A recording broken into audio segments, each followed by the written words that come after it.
Okay. Hey, Bev. Hi, Carly. How's it going?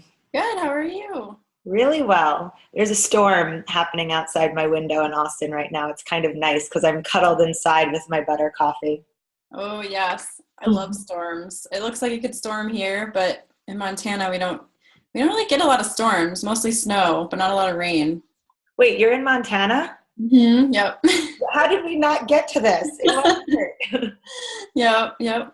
What part are you in? Oh, I'm right above Yellowstone National Park, so just like 2 hours north in Bozeman. Oh my gosh. Okay, we're going to have to talk about this after. It's not that relevant right now, but that's amazing. And we're coming there this summer. Oh, sweet. Yes. Okay. Anyway, so Bev here you're a fitness educator, Yep. personal trainer, you're a writer, and you're a health coach. So you have this wide array of ways that you work with people in regards to their health. Yeah. And right now you really focus when you're working with people on body awareness and on anatomy, as we can tell by your skeleton in the back. So people know why that's there. That's Andy. What's up, Andy? So that's incredible, all the facets that you really focus on. And I'd love to hear from you about how you ended up on this path, doing this work. Well, let's see. Growing up, I went to the YMCA a lot with my mom. She was a YMCA junkie. Are you familiar with the YMCA? Yeah. Most people are. And yeah, we did a lot of summer camps there and swimming lessons. And so I have a feeling that rubbed off on me. And then when it was time to go to college and pick a career path, I really wasn't sure what I wanted to do. I just knew I wanted to go to college because I love being around people. I love socializing. And when I got to college, I took an elective class in exercise science, and my dad almost had a heart attack. He's like, are you going to be a gym teacher? I don't understand. This was back in 2000. So it was before this industry really got rolling. And I was like, I don't know. It's just what I want to do. And it came to be that it was really a pre-med degree disguised because they didn't have the education they have now for fitness professionals. So I kind of talked him into it and, made him feel better about it and rolled with it. And then I eventually graduated and didn't want to be a personal trainer per se. So I went on for a master's degree in kinesiology and sports psychology. And I just love education. I love being around schools. So I could have just stayed in school forever. I'm one of those kinds of people. Yeah. And my parents are always really supportive. My dad was never really, totally against it. But I really loved the education. I loved learning about the body and the way the human systems work. And I loved meeting other people who were like-minded. And I got teased a lot when I was in middle school. And joining into the fitness community really gave me a place to feel a little bit more welcome. And people are just so positive. And I think it really lifted me up in some ways. And I was like, this is where I want to be. I want to be around these kind of people. So that was kind of how I got started. And I will always tell people my dad was an entrepreneur his whole life and a business owner. So growing up, I was running a hotel in my basement and playing with his old checkbooks and using he was a teacher too, and using his old teacher books. And I would use like the teacher book. The old teacher books had grids where you would check in the students and put their grades in them. Teachers don't really use those that much anymore, but I would use those to check in my guests at the hotel, and really just a big imagination as a business owner. And so I always tell people that I married the two together. My mom was a fitness and health lady, YMCA, and my dad was an entrepreneur. And now when I look back, it's 16 years later since I kind of started that journey. I can see it very clearly how much of an influence our families have on us when we're growing up. Mm-hmm. Or even like the things that you do as a child. Like think about they're the people who they play school or they play like they're running a restaurant. Like when you're like 6 or 7 years old. And And I have a picture of me with all of my stuffed animals sitting in front of me and my little sister. Just teaching them. And so definitely there was that passion for teaching as a little girl, and both of my parents were teachers. And so it's really easy to see how I stepped into becoming a teacher and an educator. And I never meant to be a teacher. I just stumbled into it in grad school. Somebody asked me to teach beginning weight training because I was an exercise science master's. And so I started doing that. I was really nervous and I didn't want to do it. And I found in life a lot of times the things you resist the most are really a calling to you. And I got into teaching and I got such great feedback from the students. I was enamored. I thought I didn't do that great of a job because I was sort of disorganized in the beginning, but I got such great feedback about myself as a teacher. So I made a vow that as long as I'm getting good feedback from my students, I'll continue teaching. And here I am 16 years later, just still teaching all kinds of people. Yeah. So often I feel that when it comes to teaching, we're in our own heads about it, but we're actually doing such a service to people. And they're like, yes, thank you, more please. But we're the ones in our heads beating ourselves up saying we're not doing a good job. So they loved what you were doing. And I love that. You just keep showing up for them. Yeah, and I think that was still when I was coming out of high school, and I definitely had a rough ride through middle school and high school. Just really have always followed my own path and done my own thing, and that doesn't really fly in a community like that. So I think my self-esteem was pretty low, and I really feel like this industry helped bring me up. It's just the people are so wonderful that you meet. Yeah. And so where did the body awareness come in? Can you tell me a little bit more, like, what does that really mean to work with people with body awareness, and where does that pair with the anatomy? Yeah, definitely. So when I was in grad school, I was waking up with a lot of pain in my left hip every morning, just really bad pain. And I'd get up and try to stretch or whatever, and nothing would get rid of it except for exercising more, which I now know was not the best thing to do. But I was exercising a lot, exercising probably a little bit too much, but probably a couple hours a day doing weight training and cardio. And then I went and saw a chiropractor and a massage therapist, and nothing really got rid of it. It would just go away and come back. And then I learned, I went to see somebody who approached my body from a different perspective. She approached it from an anatomy and a body awareness perspective. And she started talking about the fact that I had an imbalance, that my left side was actually stronger than my right and it was getting overused. And she started looking at the muscles on my right side and explaining to me how they were weak and showing me how they were weak. She'd have me do these really nitty-gritty exercises and show me, see, you can hardly do that with your right hip, but you can do it easily with your left. And when you do it with your left repeatedly, it hurts a lot. And I was floored by her knowledge, and she had a skeleton like the one I have, and I really picked up on that. I was like, how did I just go through 6 years of exercise science and not really grasp the anatomy this way? And I learned it. I did a cadaver lab in college, and I actually got a D in anatomy the first time I took it, so I had to retake it in college.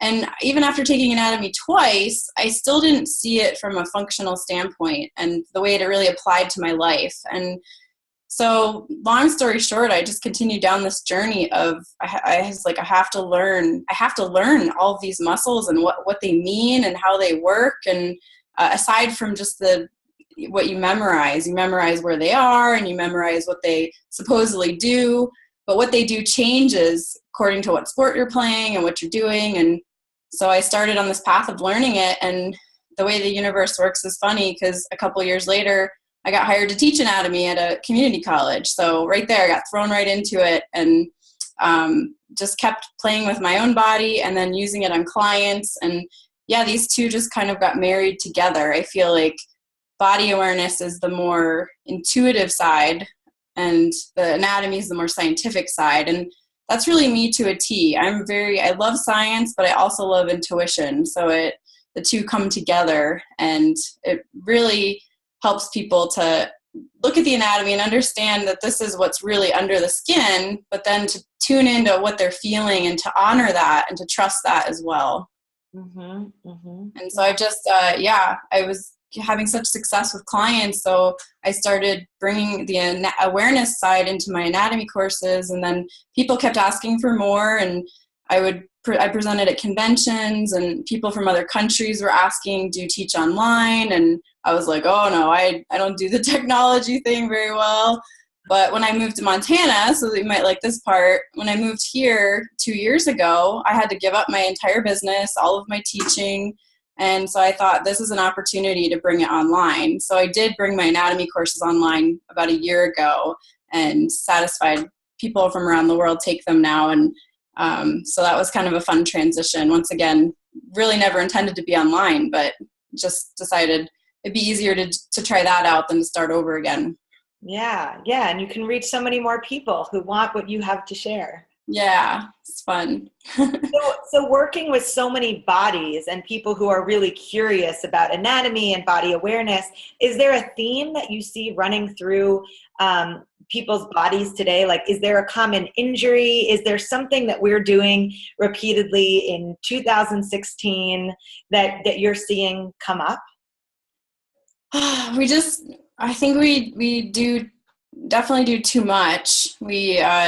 We overdo it and definitely tune out. As far as an area of the body, it's, I feel like the hips are such a center so I always start with the hips with people. I feel like it's such a connection point in the body. And around your hip joint, you have 21 muscles, and your hip can move in every direction. It can move into flexion. It can move into flexion a little to the side, into abduction. It can move into more, and it can go every direction. So I always start with people with something I call a hip check or a hip box, and I have them just check each direction that their hip goes with just a little bit of resistance.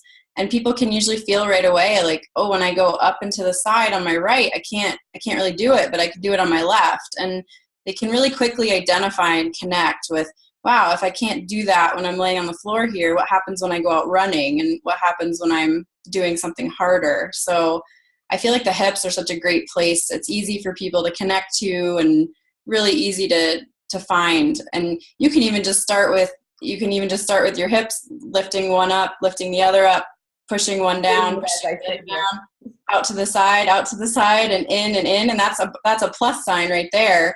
And just by doing that, you might be able to find a little something that's different. And it's just very gentle what we do to find these little imbalances, and they're so easy to correct. It's so easy to correct them that we don't ever think about it. Mm-hmm.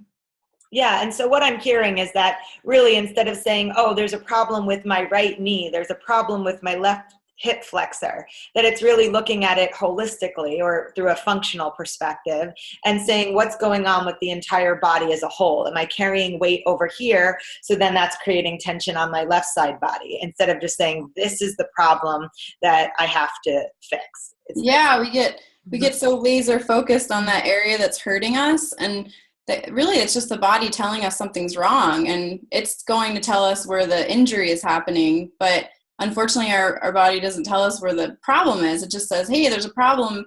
Well, it tells us where the symptom is coming up. Like, this is the issue. Just like your skin might show acne or something because of something happening in your digestive system. Mm-hmm. It's not that your skin has an issue sometimes. I heard a really great naturopath talk about this last week, about how it can stem from the gut, and we're busy trying to pop the pimples or put lotion on them. And really, we need to address the gut function. It's the same way with your muscles. So you might have a knee pain, but it might be coming from your left hip. It might be coming from your right hip, or it might be coming from one of your feet. And until you start to explore, you don't know. And that's why I think it's so much fun. It's like this big puzzle, and you just don't know what you're going to find until you spend the time to look. Yeah. And I always like to say that true wellness, a true holistic expression of vitality and energy and wellness and health is, it's like trial and error. It's trying different things on, seeing how they feel on the body, instead of just being like, I have acne, let me put this lotion on it and fix it. But let me be willing to experiment a little bit more and see what's going on with my gut. Do I have digestive problems? Things along those lines. Yeah, and the same thing happens with our emotions too, and our stress. We might find ourselves getting really angry at someone or getting really sad about something, and not realize that it's coming from somewhere else. We're not angry at that person, or we're not even really angry with ourselves. But I feel like everything, it's just whatever's tapped out or whatever's the most stressed is going to show the symptom. And so, yeah, backing it up to the problem. And I just think anatomy and muscle knowledge is the best tool for fitness and wellness, and massage therapists to back it up and find the root cause. but it takes time. That's just it. It takes time. It's a lot easier to go out for a hike than to lay on the floor and see which hip muscle is weak today. So. Yeah. And so I like that one, the hips. It's a really easy way. Side to side, up and down, creating that plus sign with your hips. I mean, I'm distilling it down to really simple terms over here. Yeah. Yeah. But, that's something that someone could do at home just to feel into their body. Oh, what's going on? Yeah. Do you have any other, little things like that people could try at home to create body awareness? Definitely. Well, and with that one, let me mention so that it's really helpful. When you lift your leg up, you have gravity as a resistance. So you don't need anything. Already, as soon as you lift your leg up, gravity wants to pull it down. And when you push down, you have the floor. But when you push out to the sides, you really need something to block you. So like I have those bands hanging on the door back there, actually. They're just those like stretchy bands. So you can put a stretchy band around your ankles so that when you push to the side, you have something to push into. And then you could put like a yoga block between your knees so that when you push in, and it's a very gentle push and you don't push far, it's just very gentle and you'll feel all these muscles start to come into play. Similar to that, let's see. I always I think looking at the spine is always fun too. I mean, even just when you're sitting, you can just rotate your body, and you can find most people can rotate more one way than the other. So most people, if they keep their hips, I mean, you can force it, but if you keep your hips really planted and you rotate, you'll find that one side is usually tighter than the other a little bit, or you'll find that when I'm watching people, I'll see that their head turns more one way than the other. Like when they go this way, they'll turn their head to try to get more. And that all says a lot about the torso. So people are doing ab exercises and planks, and meanwhile, one side of the abs is actually stronger than the other. And so they're creating an imbalance, which can lead to lumbar issues, problems in your lower back. And so I just tell people, even just doing this, like we don't rotate enough. We're forward all the time.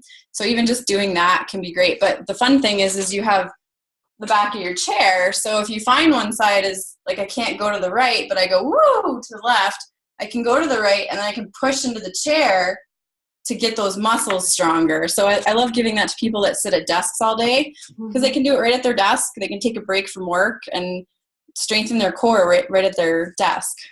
Yeah, I love, yes, that makes total sense. And I love little exercises like that, because as a yoga teacher, I feel like it can be overwhelming for some people, either to come to a yoga class or to show up at a yoga studio or to do the practice. But the point of that practice is to get inside, to get into your body, right? We're in our heads, and we're on computers, and we're driving. And so often we're not in the physical vessel. So these tiny little things that you can do at home, just lay on the floor and feel your hips, or sit in a chair and rotate your spine side to side. And that it does so much to open up and release energy in the body. Yeah, and some more popping into my head. So while you're sitting there, if you put both your feet on the floor, you can push one foot into the floor, and you'll feel the whole posterior or backside of your leg, your hamstrings, your glutes. You'll feel everything kind of kick in. Can you feel that as you push down? Yeah. And then if you push down on the other leg, you'll feel the same thing. And this is something I give to people who sit in the car a lot. Like if they're sitting in the passenger seat, I find it can help relieve issues in the sacrum. But once again, or on an airplane, so traveling, but just pushing down into the floor, like I can feel when I do it on my left side right now, it comes up into my back. And when I do it on my right side, it stays in my leg. And as I said, my left side had all that pain and problems. And so my body still has a tendency to put that in, especially because I'm pregnant right now. So my hips are a whole new set of hips. So my body's going back to its old patterns. And so I can feel that if I push my left leg's like, I'm going to push really hard because I can. And then it goes up into my back. So I love giving like something little like that too is really great. Or you can lay on the floor and put your arms out. Like you were talking about laying on the floor and pushing one arm down into the ground and then pushing the other arm down into the ground to feel your scapula. A lot of people feel a difference when they do that too. And just doing that very gently and getting the scapula into better rhythm with each other can be really, really powerful and change a lot of the other poses you do in yoga can help them support those poses. Yeah, yeah. And even what I'm hearing or what I think of when you say that is just forward folds in your chair, right? Like a headstand or a handstand might not be accessible. Many days it's not for me. And so I'm sitting in my chair and I just put my head down in between my knees and reverse the flow of blood to my brain. Yeah. It's so incredibly helpful. So do you have more tips like this that are on your website, or where could we find more information from you about creating this body awareness? I have a lot of free videos on my website where sometimes I'll use Andy, sometimes I just be on an exercise mat where I talk about, I have some about the core, and then people that want to dive in deeper, I have a full program that takes people through all of the muscles, all of my little exercises into detail, and there's also guided visualizations that go with it. So the person that wants to immerse themselves more can really have the full experience, the anatomy, the exercises, the awareness, the visualizations. I go full circle with that, but tons of free resources on my website for people that just want a little tidbit. Absolutely. Yeah. I love what you said about little. I'm all about giving people little things to do, just something small, because as a psychology master, studying psychology in my master's degree, I just feel like we can only take little bits at a time. So giving some people something really small that they can really change their life if they do it properly. Yeah, 100%. Well, I'm going to put all of the links to your website and any ways to get in touch with you at the bottom of this video. So that will all be accessible there. Thank you. Then my last question for you is, what's in your cup? What do you Actually, I don't know. Because I found this little sachet bag in my cabinet this morning, but it smells like it's got something spicy in it. So the mystery drink. Yeah, it's a mystery drink. I figured I'd go for a fun one this morning and just be mysterious. I love surprises, so I smelled the bag first and I was like, okay, that. My nose is very attuned right now being pregnant. So I smelled the bag and I was like, oh, that smells like I would like it. So mystery drink. Yeah. Mystery drink. I love it. Cashew milk in it because then it gives it a little more body. Do you make your own cashew milk or do you buy it? No, I don't make my own currently. No, that'd be a fun adventure in the future. I make my own chicken stock, and I remember when that was intimidating, making my own chicken stock. It was like, what? Oh my God, that was a huge block to get over for me. Yeah, you just throw it in there, and so I'm sure someday cashew milk will definitely come into. Do you? Yeah, so cashew milk is really easy to make because you don't have to strain it. It's just a cup of raw cashews in the blender, 4 cups of water, and a little bit of cinnamon and vanilla, and you blend it. And that's it. And then you put it in a jar. And with other nut milks like walnut or almond milk, you have to use a nut milk bag to strain it because there's chunks of nuts in it. Or it's like a little grainy. But cashews are so soft that when you blend it in a high-powered blender, like a Vitamix or something like that, it completely liquefies. So it is so easy. I'm going to have to try that today. 1 cup, 4 cups, and then some spices. And if you want to make like a creamer or a cashew cream, just do like a 1-to-1 ratio. So do 1 cup of cashews, 1 cup of water, and you have this really like thick, creamy, either coffee creamer or like I dip muffins in it. Oh, yes. Now you're speaking my language. Yeah. I love the new cashew milk ice cream that's out by So Delicious. Oh, I've only had the coconut. Oh, it's so good. They put a little sea salt in it and some vanilla. It's really good. Oh my gosh. Okay, now you're going to have to try cashew milk, and I'm leaving this call to go try cashew ice cream. Sounds good. Okay, Bev, well, thank you so much for sharing your story and this information with us. I know that it's really, really helpful to have these little daily habits that we can do to create body awareness. So we'll get this out to everyone, and thank you so much. Thank you for having me. It was a lot of fun. Of course. I'll talk to you later. Okay. Bye.